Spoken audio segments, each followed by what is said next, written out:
Bah ouais, c'est quand les huissiers ils viennent, ça y est, je sais que là, gros, faut de l'oseille, gros. Faut pas rester comme ça. T'es fou, quoi. La daronne dehors, des trucs de ouf, alors que je rappe. Impossible. T'as eu honte, genre? Mais de gueudin. Paris c'est magique, mais dans nos checks c'est l'horreur. Paris c'est magique. Voiture allemande, je la pilote comme Schumacher. De chez Marocain, provoque des trous de mémoire. Moi je reviens faire comme Trevor dans GTA. 2013, premier freestyle avec Octave, puis sur la chaîne de Kizzy avec Aero, si je me trompe pas. Ratatata, héroïne, brick squad. Ratatata, la retour de mitraille. HDR roule son putain de royal.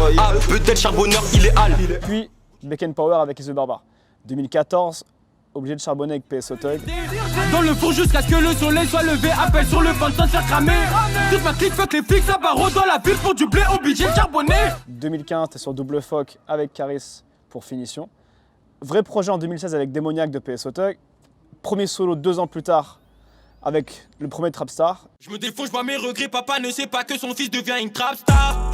Plus de dinero, maman, je rentre à la maison, j'ai rodé toute la night. Et le premier vrai album, aujourd'hui en 2020, Sans Visage. Ça fait 7 projets et une centaine de featuring, tu vois, genre si on vraiment grossit un peu le trait. Ouais. Pourquoi, après tout ça, il y en a encore qui te considèrent comme une éternelle promesse? Franchement, je sais pas quoi dire à ça. Peut-être parce que je suis jeune encore, tu vois ce que je veux dire? Peut-être parce que je suis jeune, mais ça va arriver là. Là, je sens le changement. Parce que quand toi, tu regardes un petit peu sur tout ce que tu as fait, tu as l'impression d'avoir déjà non seulement charbonné, mais vécu. Tu as Ouais. eu plusieurs vies presque dans le rap déjà. Ouais. J'ai vu plusieurs générations. Et franchement, ça me fait kiffer. Et là, c'est le moment où je prouve, c'est maintenant. Tu vois ce que je veux dire? C'est là, son visage. Et ça se voit carrément. Et ça se voit sur les ventes, ça se voit sur les vues. C'est dire là, c'est le moment où le step, il se passe. L'album s'appelle Sans Visage en plus. Et il y a eu plusieurs carrières. Déjà dans ta carrière, Ouais. quasiment, c'est quasiment si tu avais déjà multiplié aussi, les taux avaient déjà eu plusieurs visages. Ouais, c'est exactement ça. C'est exactement. Et carrément, j'y ai pensé. Carrément, j'y ai pensé quand j'ai dit je vais l'appeler Sans Visage. Parce que ça me reflète vraiment. Tu vois ce que je veux dire? Tu as expliqué que faire plein de featuring, c'était ta stratégie. Mais c'était quoi l'idée que tu avais en tête? C'était quoi le résultat attendu de cette stratégie? En fait, c'est ma stratégie, mais pas avec tout le monde. C'est faire des feats avec des gens que déjà j'aime leur musique. Et soit je vais leur apporter, soit ils vont m'apporter. Tu vois ce que je veux dire? Je veux du bon boulot, moi. Que du bon boulot. Mais tu avais l'impression que peut-être en faisant un featuring avec un tel qui a un nom déjà bien établi, puis un autre, ça permettait toi aussi de montrer que tu pouvais boxer à armes égales avec ces mecs-là et que du coup tu avais ta place dans la cour des très grands. C'était ça un peu ta stratégie ou... Non, c'est pas du tout ça, parce que les feats, en vrai, ils ont commencé après Trap 2. Et après Trap 2, si tu vois les feats, c'est pas le top, tu vois ce que je veux dire? C'est pas les gens qui sont direct au top, ils sont là, mais ils sont pas au top. Tu vois, par exemple, quand on fait Alibi, Biberon, tu vois, c'est pas des gens qui sont au top, tu vois, mais ils sont là. Ils sont au top, mais tu vois ce que je veux dire? Après, Sadek, Nino, c'est des gens Ouais. aussi qui étaient déjà très établis Ouais. et de boxer avec eux à armes égales, ça dit quelque chose aussi. Ouais. Tu vois? Ça veut dire, moi je suis là, je suis prêt, je suis entraîné, je suis échauffé, let's go, on y va. Ouais, c'est exactement ça. Quand je suis avec des têtes d'affiche, c'est ça, faut montrer que t'as ta place. Avant même de faire des featuring avec, aujourd'hui on peut presque dire tous les grands noms du rap français, parce que t'en as quand même fait pas mal, tu rappelles déjà beaucoup en collectif, donc, notamment avec tous les mecs du 17e et de Porte de Saint-Ouen. Ouais. Est-ce qu'aujourd'hui tu dirais que tu es plus à l'aise en équipe qu'en solo? C'est différent. C'est pas une question d'à l'aise, c'est différent. C'est très différent. Déjà, c'est une autre manière de voir la musique. Parce que quand on est en groupe, tu sais que toi, tu peux faire un couplet, l'autre, il peut faire le refrain, tu fais un couplet, tu vois ce que je veux dire? Là, tu sais que en solo, tu dois faire tout le son. C'est carrément un impact en plus. Ça donne encore plus envie quand tu es en solo. Ça donne plus envie que quand tu es en groupe. Parce qu'en groupe, des fois, tu te reposes sur tes lauriers. Mais en solo, tu peux pas. Tu peux pas te reposer sur tes lauriers. Donc toi, tu dis que c'est différent, mais t'as pas forcément tu te sens pas plus à l'aise quand tu es en featuring ou quand tu es avec Aero ou quand tu es avec tes gars. Tu te dis non, c'est deux exercices qui Ouais, changent. c'est deux exercices différents. Mais quand je suis avec Aero, je kiffe. Aero, c'est différent. C'est mon frère, tu vois ce que je veux dire? C'est mon frère. C'est mon frère de dehors de base. C'est différent. Et tu as ce sentiment, tu dirais, avec un Nino aujourd'hui? Genre, je sais que tu parles beaucoup du fait que vous êtes proches, même en dehors de la musique, mais je pense que la proximité n'est pas forcément la même qu'avec un héros avec qui tu as grandi. Ouais. Mais sur un morceau, tu sens que quand la prod démarre, il n'y a même pas besoin de se parler. Ouais, des fois, il y a ce truc. Il y a ce truc, nous, on s'est trouvés. C'est juste qu'on s'est trouvés, et même en dehors de la musique, on s'est trouvés. On s'aime bien. Et quand on fait du son, nous deux, c'est tout droit. Et tu dirais pas que même toi, tu t'es trouvé aussi dans ta manière d'appréhender le featuring j'ai l'impression que moi, quand tu arrives sur un featuring, tu maîtrises, tu es à l'aise, tu sais, t'es en mode voilà, écoute, moi, je peux faire le refrain, je sais que ça va être bon. Toi, si tu fais ça, je me place avant, après. On dirait que tu maîtrises cette espèce de. C'est comme si tu jonglais un peu facilement entre qui a sa place, à quel moment du morceau, tu vois. Ça, c'est les années de studio. Il n'y a que le studio qui peut apporter ça. Que le studio. Le charbon, le charbon, le charbon. Après, ça devient un automatisme. Tu vois ce que je veux dire? Tu sais où tu dois aller, tu sais ce que tu dois faire. Tu sais ce que tu dois poser. Tu sais ce que les gens ils aiment, tu sais ce que les gens ils aiment pas. Et est-ce que tu penses que, indirectement, le fait que tu aies fait autant de featuring, ça a pu jouer un peu contre toi, dans le sens où, dans la tête des gens, Leto, c'est devenu le partenaire idéal d'un morceau qui tape, plutôt qu'un artiste que tu attends vraiment forcément en solo? Sur le fait de le feat, c'est un morceau idéal. Quand t'invites Leto, ça je kiffe de ouf. Déjà, ça je kiffe de ouf. Après en solo, moi je suis là pour tuer. Je sais que ça va arriver. Je sais que j'aurai ma place, moi je le sais. Si Dieu le veut, ça va très bien se passer. Tu te dis, ouais, tu te dis pas à un moment donné, putain, il faut que je ralentisse sur les featuring parce que on m'étiquette tout le temps comme un mec de featuring. Non, pas du tout. Là, je vais me stopper sur les feats là carrément parce que son visage il est sorti. Je dois me stopper un peu. Mais après, ça vient tout seul, ça se fait tout seul en vrai. C'est vraiment pas décidé, des fois c'est pas décidé, ça se vient tout seul. Tu reçois un message Insta, t'aimes bien le mec, ah ouais, t'es où? Je suis au studio, vas-y, j'arrive, on fait le son. Mais en fait, t'aimes bien tout le monde, c'est ça en fait. Toi, t'es le mec qui, dans ce milieu qui a cette force-là, qui fait le lien quasiment et qui n'a d'avis négatif contre personne. On a l'impression que dès qu'on te propose, t'as envie de dire oui. Ah, ça dépend, ça dépend.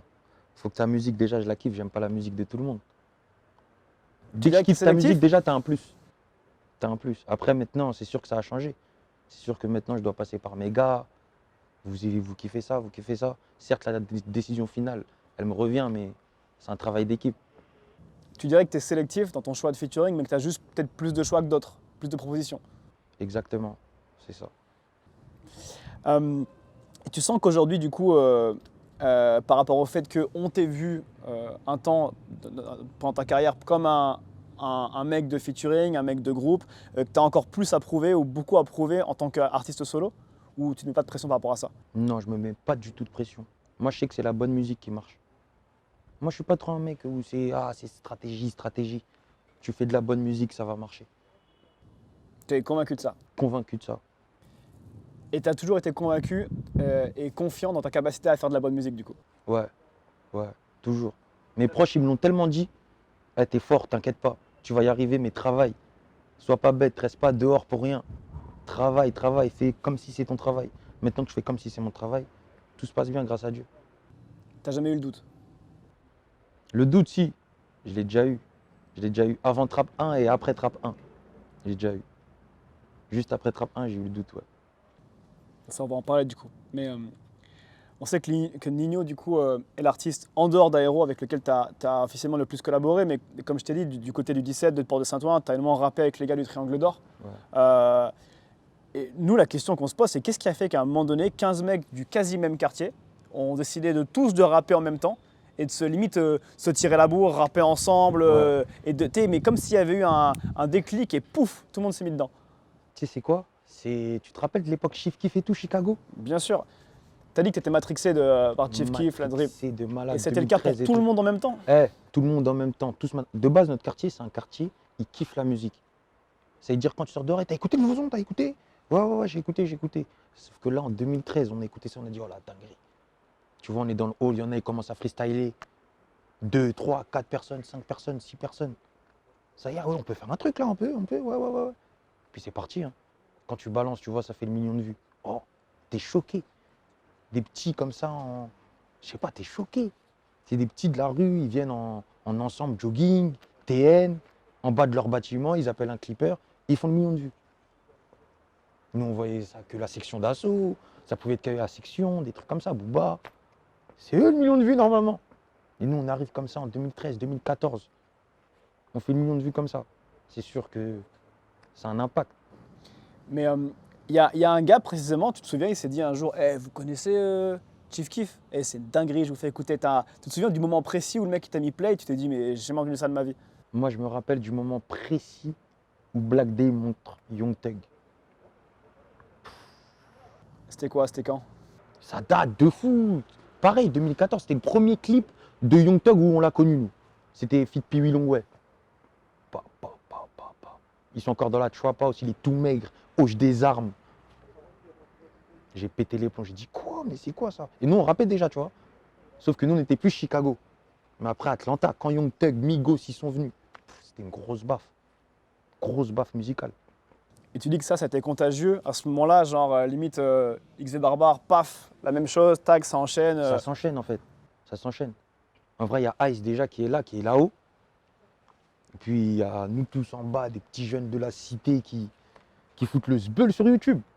En fait, c'est ça et on se suit tous, on est tous en mode, les gars, c'est la famille, on doit le faire.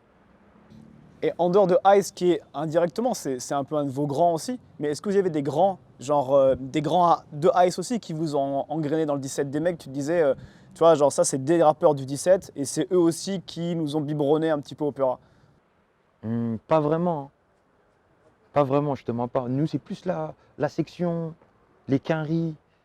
C'est ça, nous, qui nous a. Après, tu connais, il y a toujours les rappeurs du quartier. Tu vois, des Quand MC t'es petit, Ricta, des t'écoutes. Abdel Ouais, bah Touareg. oui, c'est ça que j'allais te dire. Ça, t'écoutes quand t'es petit. T'as vu? Quand t'es petit, t'écoutes tous les rappeurs de ton quartier. T'arrives au collège, tu connais pas le rappeur de mon quartier. Tiens, mets dans tes écouteurs, c'est ça. Abdel Touareg, MC Ricta, Islam C, tout ça. Chacune de mes rimes, témoin de ma rage. À mort les porcistes, hardcore, démarrage en marche. Je nique ta France, mais je dégage pas. Pousse à outrance, c'est ça, depuis le sage pas. Même Brabus. Tu vois ce que je veux dire? Il y avait grave du monde. Grave du monde. En fait, dans le 17, il y a toujours eu du monde. Il y a toujours eu ce côté artistique un peu. Toujours. Côté musique en tout cas. Toujours eu ce petit côté. Et tu vois ce que tu nous dis, tu dis, il y a les millions de vues qui commencent à arriver, il se passe quelque chose, il y a une énergie de fou. Mais on a aussi l'impression que c'est le moment où la trappe du coup pète en France un peu partout. Exactement. Et PSO et XV Barbare, vous aviez clairement le vent en poupe, mais on a aussi le sentiment que vous n'avez pas forcément réussi à confirmer l'essai, tu vois. Vous n'avez pas trop fait de tournée, par exemple, vous n'avez pas trop fait de concerts dans la France ou autre. Il n'y a pas eu de véritable album non plus au final, Ouais. alors que les vues explosaient sur YouTube. Mhm. Comment toi tu peux expliquer ça? Comment j'explique ça? C'est parce que déjà on est tous des petits qui rappent. Et après c'est comme si nous on rappe et c'est nos anciens en fait, nos producteurs. C'est nos anciens de la cité. Tu vois, ils prennent des conseils à droite, à gauche, mais en vrai, c'est pas ça leur vrai travail. Tu vois ce que je veux dire? C'est des mecs de dehors. C'est des mecs de dehors qui ont appris sur le tas. Et même qu'on fasse le million de vues, moi je les remercie de gueudin. On faisait le million de vues, ils ont trop bien bossé. Même si à ce moment-là, ouais, on doit faire une tournée. Ouais, on doit faire grave des trucs, on doit être partout. Mais on connaît pas. On connaît pas. Et puis il n'y a personne pour nous aiguiller. Allez là, allez là, allez là. Faites ça, faites ça. Tu dirais que c'est des, ouais, il y a eu des, c'est des gens que tu remercies, mais qui indirectement, vous avez mal été conseillés ou mal été entourés à cette époque-là pour pouvoir passer le next step. Je dirais pas qu'on a été mal entouré, on était bien entouré. Notre équipe, on était bien. Mais il manquait ce petit truc de maison de disque. Tu vois, cette toute petite touche de maison de disque, cette toute petite touche-là, il manquait. Pour que tous nos groupes, ils arrivent au top, pour moi. Parce que ouais, j'imagine aussi que dans ces moments-là, c'est des histoires qu'on connaît souvent et qui sont propres à un peu tous les artistes qui pètent à un moment donné. Il y a des, le fait que cette bande de potes où tout se passe bien, où il y a un peu d'insouciance, où ça rappe en bas du 17, et des quartiers, donc comme Brick Squad, des quartiers, des immeubles aux briques rouges, Ouais, tu les vois. briques rouges, ouais. Et il y a forcément le succès qui rentre en compte, il y a de l'argent qui rentre en compte. Est-ce que ça complexifie pas un peu les rapports entre tout le monde et les choses au final? Franchement, tu sais déjà en vrai. Tu me poses la question, mais tu sais déjà parce que c'est la vie, c'est humain. C'est humain. Mais c'est les choses C'est la que vie. toi, t'as jamais forcément dit. Ouais, on le dit pas parce que c'est comme ça. Mais on le dit pas, on va pas se plaindre en vrai. On va pas se plaindre, on est des hommes. C'est comme ça. C'est les choses de la vie, c'est humain. Et aujourd'hui, c'est un parcours sur lequel toi, tu ne reviendrais pas. Tu te dirais, ces erreurs-là, elles t'ont permis peut-être d'avancer aujourd'hui. Ouais. Tu le penses vraiment, Je ça? changerais rien. Jusqu'à aujourd'hui, je suis devant toi là. Rien, grâce à Dieu. Tout pareil. C'est quand tu dis justement, j'ai douté avant Trapstar 1 et juste après Trapstar 1. Est-ce que c'est aussi toute cette phase de transition qui est post le PSO Thug, l'aventure en équipe? Ouais. Maintenant, je dois me lancer en solo, mais en même temps, ça a été un milieu compliqué, c'était des étapes compliquées où je ne suis pas sûr de vouloir baigner là-dedans et de relancer la machine, tu vois. C'est exactement ça. C'est ça, ce doute-là? C'est exactement ça. Ça veut dire que j'étais en solo, je me reposais sur mes lauriers. Il y avait mon gars Héros, il est là, je pose un couplet, il pose le deuxième. Là, je dois aller en studio. En plus, mentalement, j'étais pas comme maintenant. J'étais un peu foufou, j'étais encore foufou. On me disait c'est en studio, t'es fou, je viens pas. J'allais pas au studio. Alors que c'est mon travail, t'as vu? J'allais pas au studio, je préférais rester dehors, j'étais dehors. Alors que je suis déjà signé avec 118. Ils me prennent une séance, j'y vais pas. Ils programment un clip sur l'allée, je leur dis pourquoi vous venez sur l'allée? J'y vais pas. J'étais un peu foufou, je te dis. Mais on dirait que tu étais en conflit quasiment avec eux, genre comme si tu n'avais pas envie qu'on te dise quoi faire. En fait, j'étais en conflit presque avec moi-même. Parce que je savais pas, en fait, moi, ce que je voulais. Ce que je voulais, je savais pas. À l'époque, tu te disais pas, la musique c'est l'alternative et c'est la vie que je veux mener. Non, Tu te disais quoi alors? à ce moment-là, non. À ce moment-là, non. Je me disais, vas-y, je m'en bats les couilles, frère. Je suis dehors, je m'en fous. Je suis avec mes potes. Rien à foutre. C'est après, c'est avec les choses de la vie. Quand il se passe des dingueries dans ta vie. Ah ouais, putain, comment je vais faire manger ma daronne? Ah ouais? Là. Pourtant, je rappe, moi. J'ai sorti Trap 1. Comment ça se fait? Putain, il n'y a rien à la maison. Putain. Putain, les huissiers, ils sont là. Wow. Ça y est. On fait comment? Et ça arrive du coup après Trap 1. Ça, c'est après Trap 1. Donc tu as une période de doute avant où tu te dis je dois me lancer en solo et tu as du mal aussi à passer le Ouais. cap. Exactement. Il y a cette anecdote qui avait été racontée sur la sauce où même quelques jours avant la signature chez Rec, tu te retrouves genre au poste. Ouais. Je sais pas pourquoi, mais est-ce que c'est lié directement à des histoires de quartier qui te font aussi douter par rapport à est-ce que j'ai envie de me lancer là-dedans et de re-enclencher des galères ou peut-être que ça n'a forcément rien à Non, voir. c'est la vie de dehors. Tu connais dehors, il y a les embrouilles. T'habites dans un quartier, il y a d'autres gens qui habitent dans un autre. Vas-y, c'est la vie. Et ces embrouilles-là, elles t'ont épuisé à un moment donné où tu t'es vraiment dit qu'il fallait que tu t'en écartes le plus possible et que tu étais sur le point de faire un mauvais choix? Non, en fait, ces trucs-là, c'est ta jeunesse. T'as vu, des fois, tu t'embrouilles contre un quartier, tu sais même pas pourquoi. C'est juste parce que c'est de génération en génération. Ou c'est comme ça, des fois c'est comme ça, c'est la vie de dehors. Des fois c'est comme ça. Donc Trap 1 sort et là tu as une prise de conscience un peu. Bah ouais. Tu as une prise de Les conscience choses de la juste vie, après quand Trap 1, tout- tu dis. Quand tout te tombe dessus, pas, tu crois que c'est la belle vie. Je m'en fous, je suis chez Rec, bam, je fais ça, oh, je m'en fous. Non.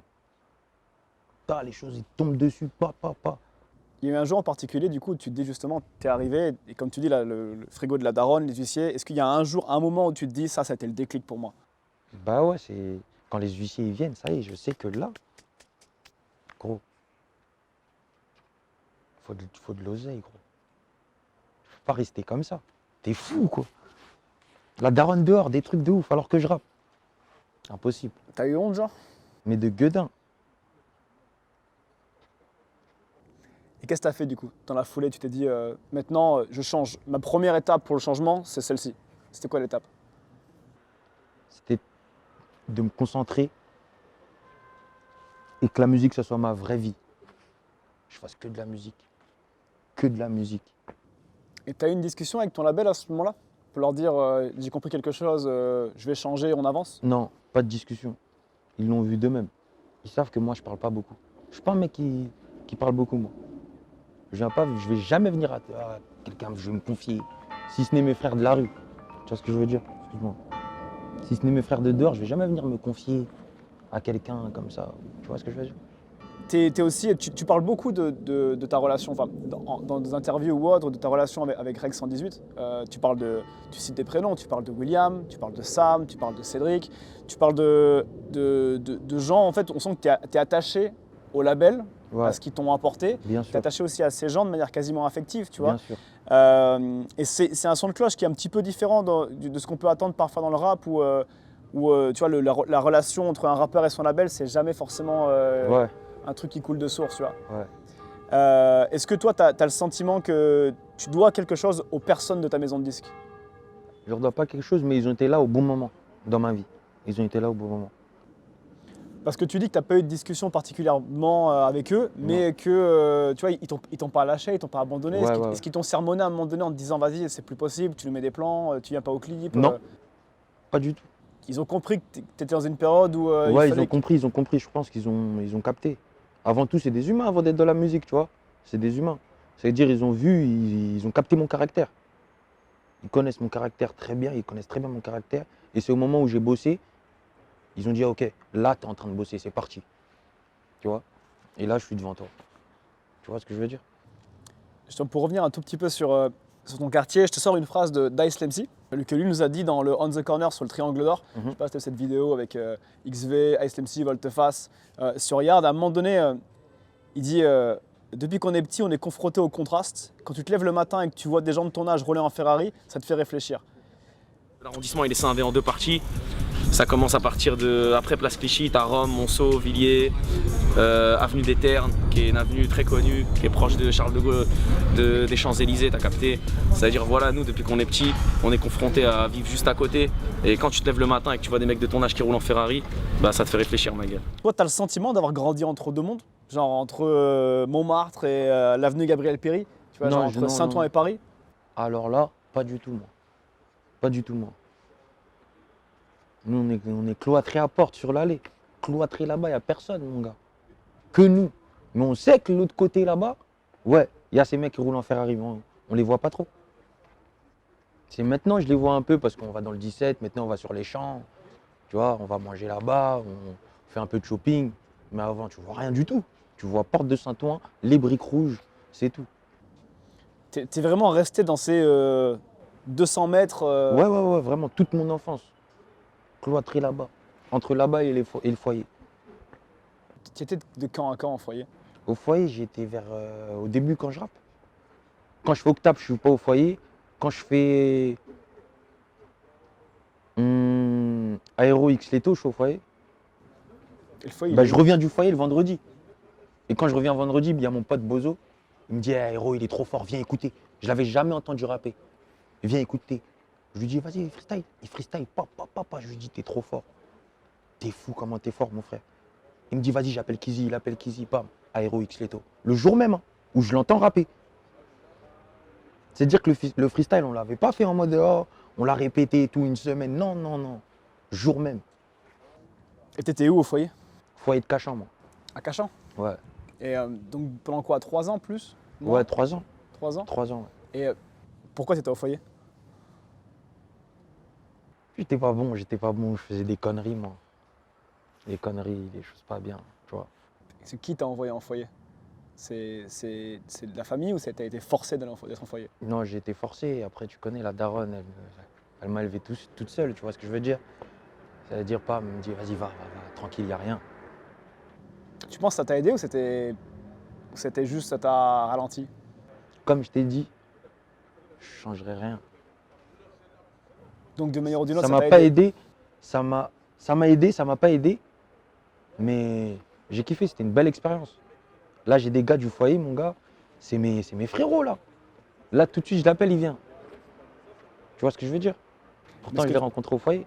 Mais ce que tu disais, tu vois, tu dis que tu as vraiment grandi dans ces 200 mètres-là, les briques rouges de Porte de Saint-Ouen, mais peut-être que le fait d'aller en foyer aussi à Cachan, ça permet aussi de voir autre chose, Ouais. tu vois, de changer de paysage. Ouais, ça forge l'esprit, ça forge l'esprit. Tu sais, ta rétine, elle s'est habituée à voir Ouais. toujours les mêmes couleurs, la même Mm. chose. Et là, tu as vu autre chose. Tu J'ai penses vu pas que autre de manière ou d'une autre, ça t'a un petit peu aéré l'esprit?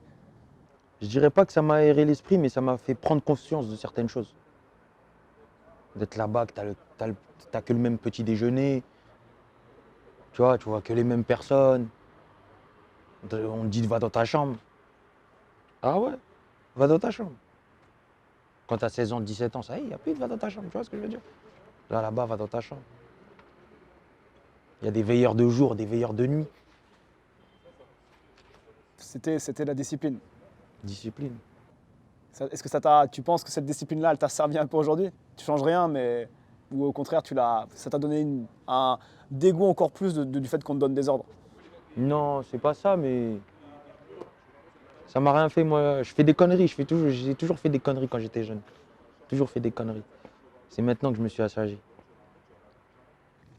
Du coup, est-ce que tu penses quel effet ça a pu avoir sur vous, plutôt, en fait, de fait d'être resté tout le temps dans le même environnement, avec les mêmes personnes, en grandissant, tu vois? De pas voir, ouais, encore une fois, d'autres couleurs, d'autres personnes, d'autres paysages, d'autres, tu vois? On a l'impression que ça vous a matrixé à un point où vous vous êtes forgé une seconde famille, tu vois, qui est les gens autour de toi. Exactement. Mais en même temps, limite comme si vous viviez dans un aquarium, tu vois? Genre fermé, sans forcément, tu vois, aller à droite à gauche. Est-ce que tu penses que ça a eu un effet sur vous, ça? Ça, nous, on a cette mentale depuis longtemps, dis-toi. On aime bien être dans notre cocon. Par exemple, quand on arrive quelque part, bam, on va direct se mettre dans notre bail. Tu vois ce que je veux dire? On a toujours été comme ça, nous. Nous, on est comme ça. Un peu en retrait, sans trop l'être. On a toujours été comme ça. Parce que quand tu vois, on a tendance à voir le morceau phare pour l'instant de Sans Visage qui est Paris c'est magique, comme tu vois, un hymne à la gloire de Paris, genre t'es Paris c'est magique, un peu type ici c'est Paris quoi. Mais en fait c'est pas ça du tout, c'est plus un morceau qui insiste sur les contrastes du Grand Paris. Tu sais, quand tu dis Paris c'est magique, mais dans notre siècle c'est l'horreur, avec vos bâtiments remplis de crachats, tu vois, genre. Moi je vois dans ce morceau un symbole de votre position à Porte de Saint-Ouen, tu vois, qui est vraiment entre deux mondes. Et quand tu donnes notre siècle, c'est l'horreur, on sent que tu as un rapport presque, je vais pas dire malsain, mais tu sais que c'est l'horreur, mais tu es vachement attaché à ce quartier. Ouais. C'est exactement ça. Ça veut dire que tu sais que tu as grandi là, tu sais que c'est ta famille, tu sais que tu les aimes, t'aimes ce quartier, mais tu veux te tailler. Mais pourquoi tu ne te tailles pas du coup? Parce que tu n'es pas encore taillé du coup. Parce que tu as pu déménager, mais tu as déménagé dans ton quartier. Ouais, dans mon quartier encore. J'ai déménagé encore. Tu vois, même tu dis, tu vois, tu as rencontré, moi je pense à ton enfance, tu as rencontré Aéro au club de foot de Pocher, les autres allaient au collège. Quand tu pars en vacances, tu dis, ben, Paris et le quartier me manquent, tu vois, parce qu'il y a un truc incroyable là-bas. Et là, tu as pu déménager et tu es resté au quartier. Et on dit souvent ce but-là, ouais, moi j'ai envie de partir, il faut que je sorte du quartier. Et en fait, tu n'y arrives pas ou tu as réalisé que tu n'en avais pas envie? Je me suis dit que c'était pas le moment en fait. C'est pas le moment. Pour l'instant, c'est pas le moment.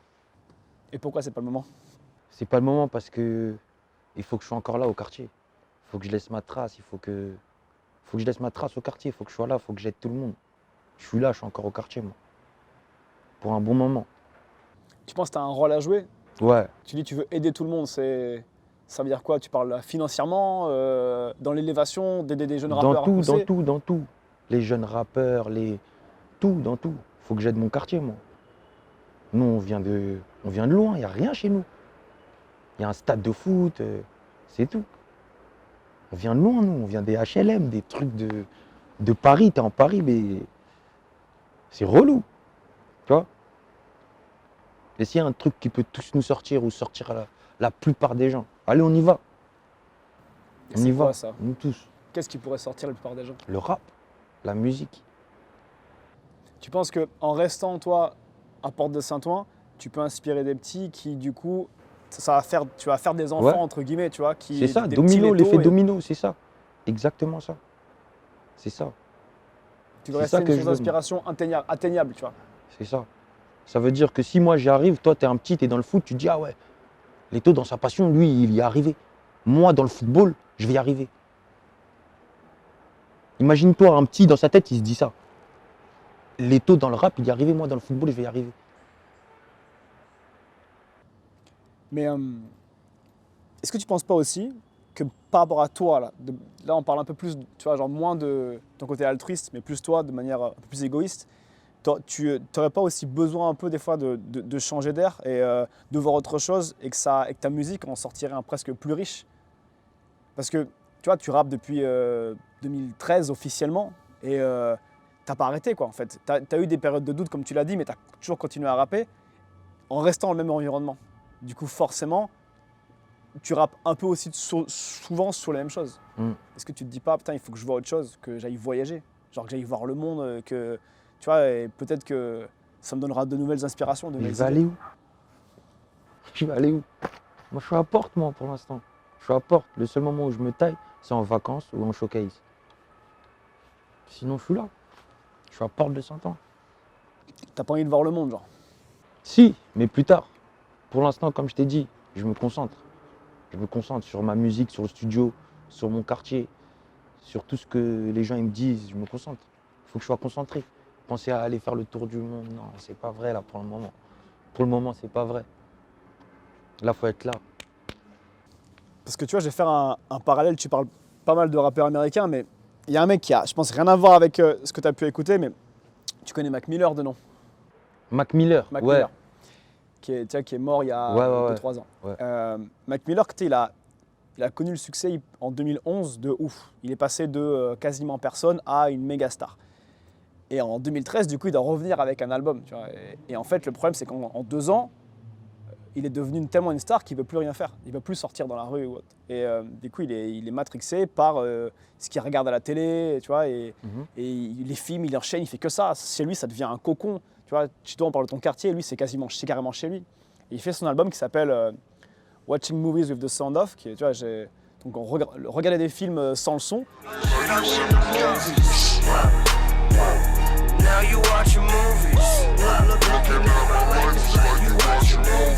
Et il parle de ça, il parle des films, de machin. Et ça a fait un Ouais, il album parle qui était, de ce qu'il vit, ouais. tu vois, mais de ce qu'il regarde, et ce qu'il vit, c'est regarder des films, tu Ok, vois. ouais. Et en fait, ça a fait un album qui était un peu, parce que à un moment donné, tu tournes en rond, en fait, t'en as un peu marre. Et toi, tu parles beaucoup de, tu vois, Sans Visage, on fait référence à Game of Thrones, tu parles de GTA, tu parles de The Wire, tu parles de beaucoup de choses que tu as vues qui t'ont matrixé, tu vois. Et c'est pour ça que moi, je fais le parallèle entre la situation de Mac Miller juste après qu'il pète, où il regarde trop de films, et toi où tu es bloqué par choix à Porte de Saint-Ouen, et ton inspiration, tu vas la chercher dans films, jeux vidéo ou autre. Alors que des fois, on a envie de te dire, tu sais, fenêtre ouverte sur le monde, vas-y, va voir un peu, tu vas trouver d'autres choses à raconter. Tu vois ce que je veux te dire? Est-ce que tu vois où je veux en venir un petit peu? Ouais, je vois ce que tu veux dire, mais c'est pas le cas. Tu sais pourquoi c'est pas le cas? Je suis sur une montée là. Trap 1, je fais 3000, Trap 2, je fais 4, Virus, je fais 3, alors que c'est un 5 sons. Là, Sans Visage, je sais plus je suis à combien, mais je sais que j'ai dépassé tout ça. Donc, et moi, c'est ça que je vis, c'est que la montée. Ça veut dire que pour l'instant, il n'y a rien qui me dérange, tu vois ce que je veux dire? Rester dans mon quartier, pour l'instant, ça ne me dérange pas. Je suis là, je sais que je suis là pour le moment. C'est pas tant commercialement, tu vois, que je vois ce que tu veux dire, que c'est un bel indicateur de progression, Ouais. tu vois, forcément les ventes. Mais c'est aussi, tu vois, moi je me dis, ça fait 7 ans que tu rappes, et t'as pas la sensation des fois, tu es devant ta feuille, tu te dis, qu'est-ce que je vais dire aujourd'hui, tu vois, Non, je ne l'ai pas qui est encore. différent que j'ai déjà dit hier, tu vois. Ça, je ne l'ai pas eu encore. Ça, je ne l'ai pas encore eu. Je suis content carrément de ne pas l'avoir eu. Parce que je sais que ça arrive. Ce que tu viens de me dire, je sais que ça arrive. Des fois, tu es au studio, mais qu'est-ce que là, je vais dire, ah, ça y est, je suis fatigué. Ça m'est pas arrivé encore. Un mec dont tu es plus ou moins proche nous avait dit ça il y a 2 ans, PLK. PLK, il avait peur de ça à 20 ans. Il avait peur à 20 ans de se dire, je sais plus, j'ai peur un jour d'être angoissé devant une feuille blanche. Ouais. Bien sûr, parce que je sais que ça arrive. C'est pour ça que je t'ai dit, ça arrive. Ça, c'est possible que ça arrive. C'est chez certaines personnes, mais pour l'instant, ça m'est pas arrivé et je suis content. Tu as déjà dit qu'après après Sans Visage, tu voulais déjà redémarrer sur autre chose et taper plus fort, etc. Tu penses pas que c'est justement le moment de te laisser un peu vivre et de souffler un peu dans ta carrière pour revenir dans un an et demi avec quelque chose peut-être, je sais pas, de plus mature, de différent, où tu veux juste embrayer encore une fois direct? Franchement, je sais pas encore. Je suis en pleine interrogation moi-même de ce que je vais faire là, dans les prochains mois. C'est Moi-même, entre je quoi et quoi? m'interroge. J'hésite entre enchaîner et ou soit je suis pas là, Disparaître un peu, disparaître un peu. hein, comme un Sans Visage. C'est ça, disparaître un peu, voir les horizons un peu, tu vois. Ne plus être là, plus trop parler de musique en tout cas. Donc on y vient un peu au final. Tu as un peu aussi envie qu'on te laisse tranquille aussi et que toi aussi tu laisses les gens tranquilles et puis revenir en disant ça y est, les gars, je suis de retour. Ouais, j'hésite entre les deux. J'hésite. Franchement, j'hésite.